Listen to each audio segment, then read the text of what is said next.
చరాచర భూత సృష్టి భగవంతుని యొక్క లీలా విలాసం. ప్రతి దానిలో భగవంతుని శక్తి నిబిడీకృతమై ఉంటుంది.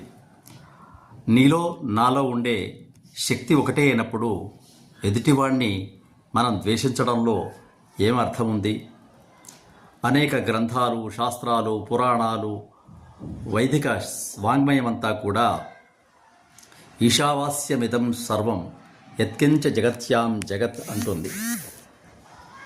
ఈశ్వరుని యొక్క, పరమాత్మ యొక్క చైతన్యమే ఈ జగత్తంతా నిండి ఉన్నప్పుడు నీలో ఉన్న చైతన్యం, నాలో ఉన్న చైతన్యం వేరని ఎలా అనుకుంటాం? నిన్ను ద్వేషిస్తే ఆ పరమాత్మను ద్వేషించినట్టే కదా. అందుకే love everyone and serve everyone without selfishness or greed.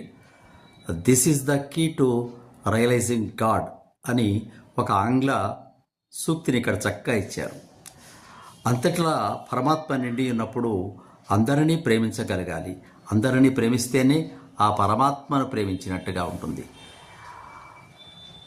భగవత్ సేవగా సకల ప్రాణి సేవ చేసినట్లయితే అందరిలో ఉన్న ఆ పరమాత్ముడు కూడా ఆనందిస్తాడు. ఆ పరమాత్మని యొక్క తత్వం అతనికి బోధపడినట్లుగా మనం గుర్తుంచుకోవాలి. దేవాలయాలకు వెళ్ళడం, పూజలు చేయడం, ఇవన్నీ కూడా మూర్తి పూజ చేయడం, ఇవన్నీ కూడా ప్రాథమిక దశలే. అంతటా భగవానుడు నిండి ఉన్నాడు అని గనక మనం గుర్తించగలిగితే ఈ ప్రపంచంలో ఎవరిని ద్వేషించగలం, ఎవరికి కీడును శంకించగలం, ఎవరిని గాయపరచగలం, ఎవరిని చంపగలం?